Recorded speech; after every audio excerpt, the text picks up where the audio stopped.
can see her lying back in her satin dress in a room where you do what you don't confess.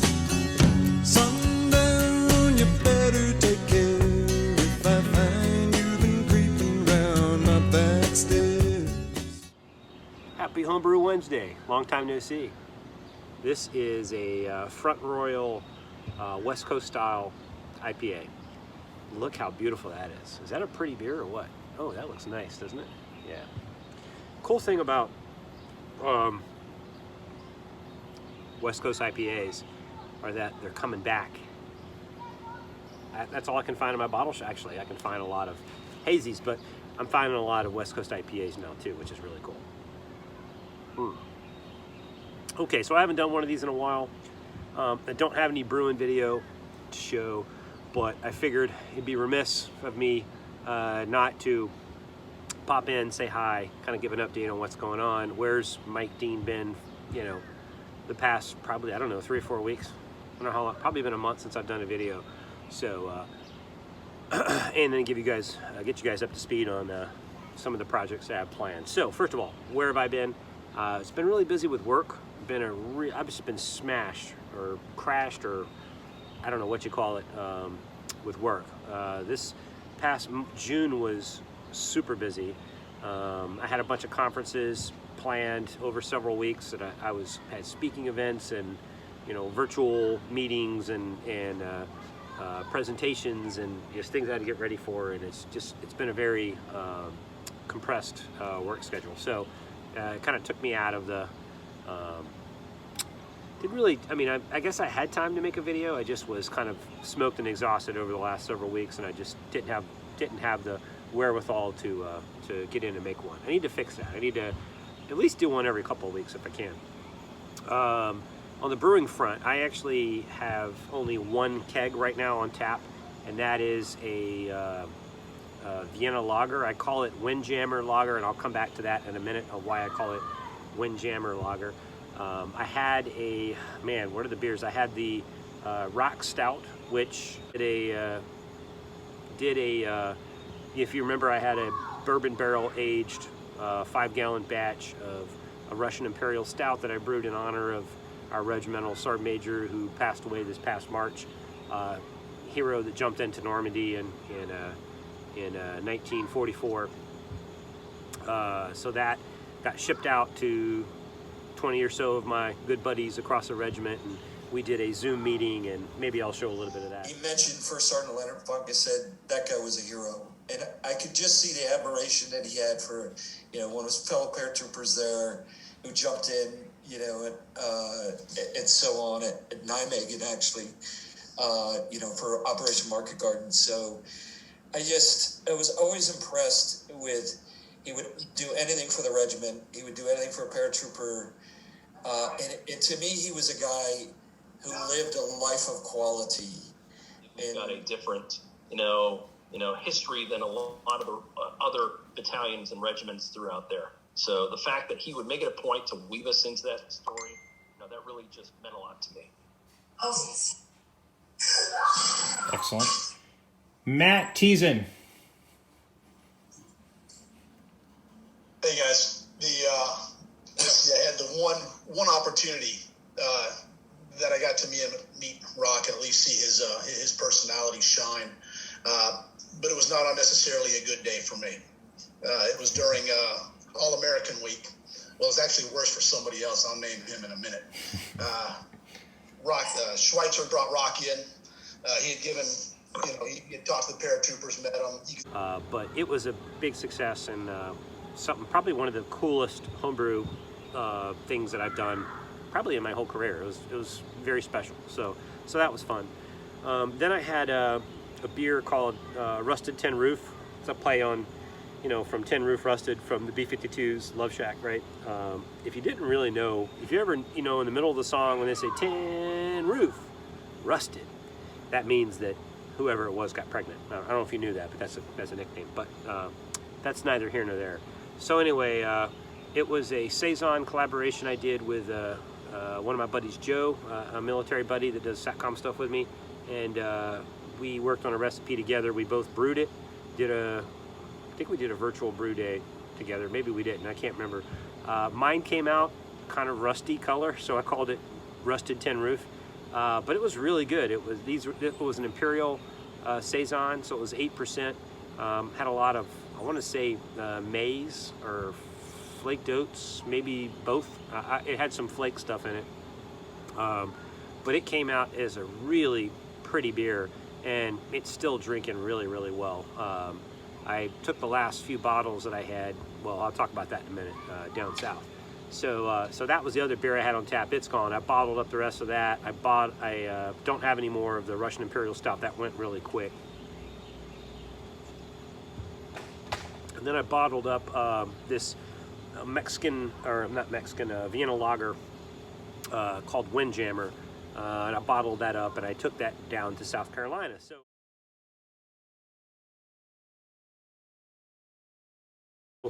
the story of why I went down to South Carolina for 4th of July weekend, which, by the way, 4th of July is my birthday. I turned 31, if you believe that. I got some oceanfront property in Arizona for you. But I took the bottles down to Myrtle, not really Myrtle Beach. We just bought a house.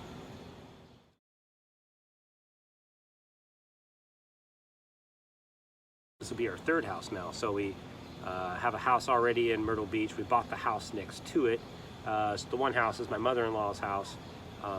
She's getting very seasoned. So, my wife wants to spend some more time down in, it's really Calabash, Little River, kind of right on the border. This dude is tearing me up. Look at him. He's trying to eat my thumb.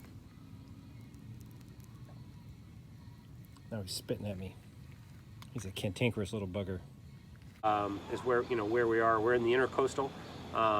It's a really cool place. It's like a fishing camp that it used to be a fishing camp where you had all these like trails that went off a main road, and the main road went all the way down to the Intercoastal, and then there was a boat ramp. So folks would come down, they would park in their little side streets, their campers, and then it was like a fishing camp. And then they would go down, there was a pier, there was a small pier and a boat ramp. Well, over time, over the last, 60 years or so, they started building houses, maybe even longer than 60 years. They started building houses, and now there's only a couple of the circle streets that still have grandfathered, a couple of trailers that are still in there, but most of the rest of them are really nice houses, right? When I say nice houses, they're nestled into, it's really wooded and pine trees, and it's a really cool place. And then there's a little kind of crushed grain road that goes out to the pier. There's a dock. There's a really nice pier out there that has a covered area. It's got a sink where you can clean your fish. It's got little measuring things, so if you catch like a black drum, you know how long it has to be, so you can keep it. And then they've got fishing pole holders along the pier.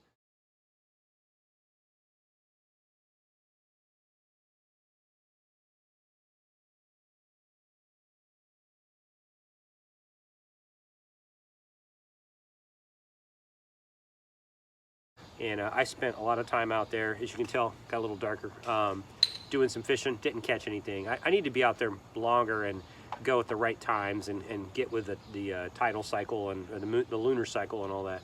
But anyway, the Intercoastal, so anyway, we bought the house next to my mother-in-law so that she smokes quite a bit, and the kids and my wife don't really like being in around the smoke, because you kind of smell like a cigarette.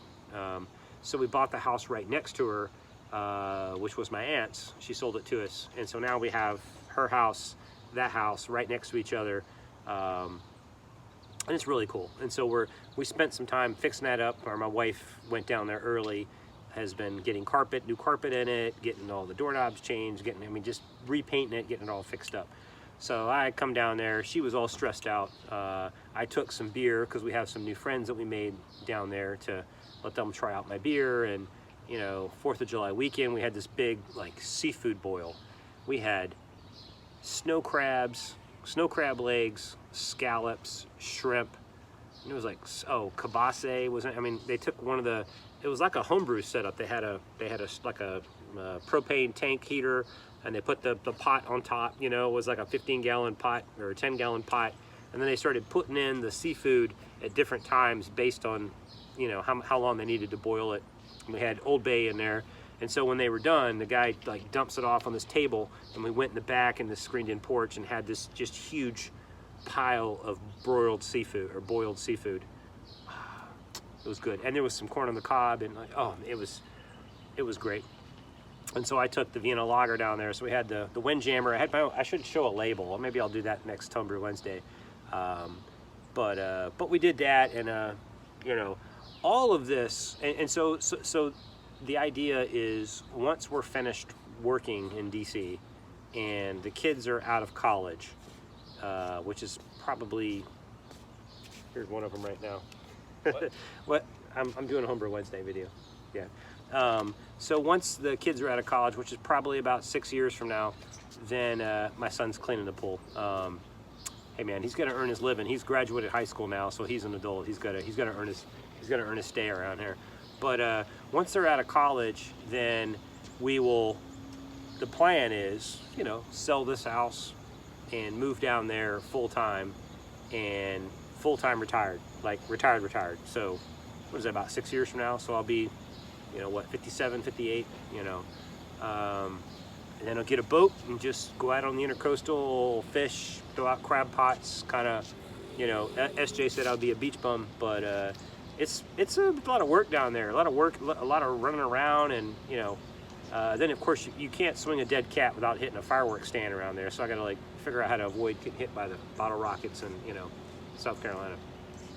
But anyway, so yeah, so that's that. The week before, leading up to the 4th of July weekend, we had to get my son ready for his college orientation. He's going to Christopher Newport University, and that's going to be a lot of fun. So we went down there and did a couple of days at Christopher Newport. We got a hotel. He stayed in his dorm room.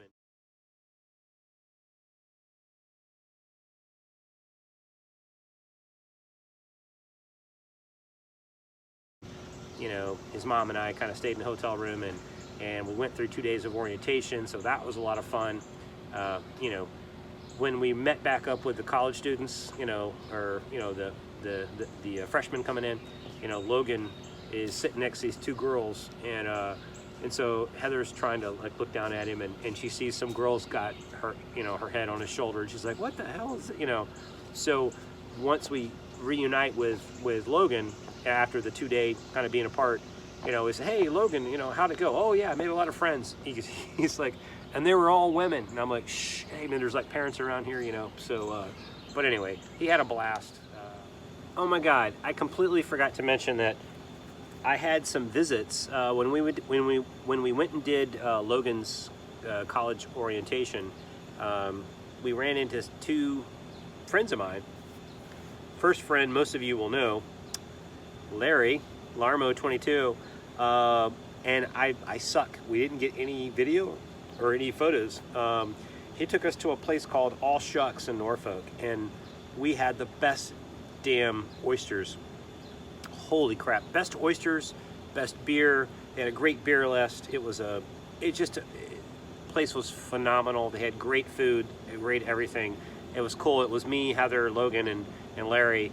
Unfortunately, his wife didn't get to come. She was, you know, doing other stuff, but with, you know, family related stuff. But yeah, it was, man, such a wonderful, Larry. It was awesome to see you. And then follow that up the next night. We met with one of my old Army buddies, Brett,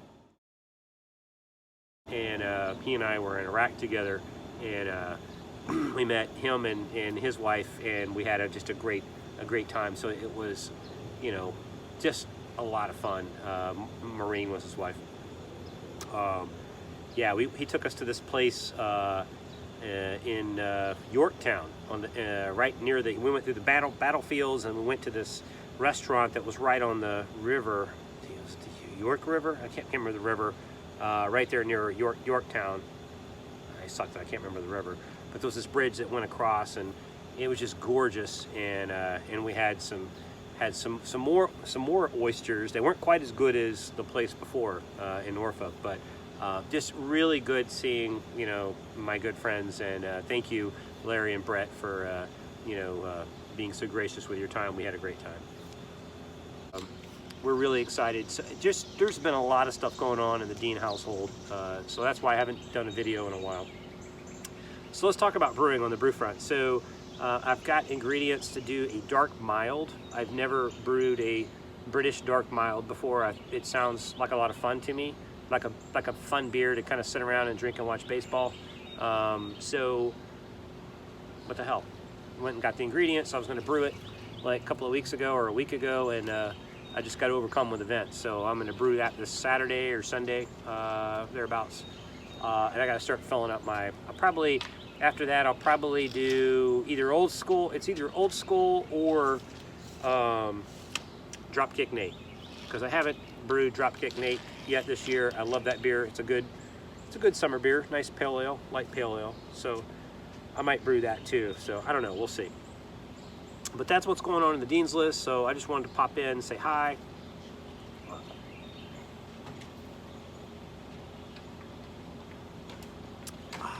Hope you guys are enjoying the weather and the no mask and all that that comes with it. Man, it's a great summer. I can't believe it's already past July 4th. That's crazy how fast the summer's going to go, because this dude is going to be running off to college soon, and we're starting to get a little misty-eyed, kind of. You know, you don't realize how much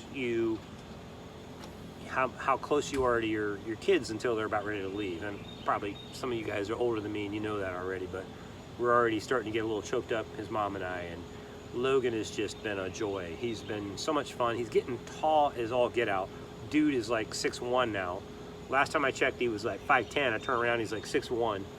I think he's probably going to get to be about 6'4", 6'5", if his mom's side of the family holds true. They're all like Wookiees. They're like Chewbacca.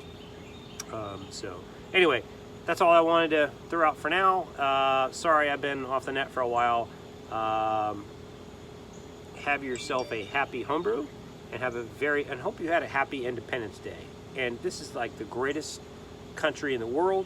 We should be very proud of it. I love my country. I'm a huge patriot, if you haven't figured that out by now. And hope you have a very happy Homebrew Wednesday. Cheers.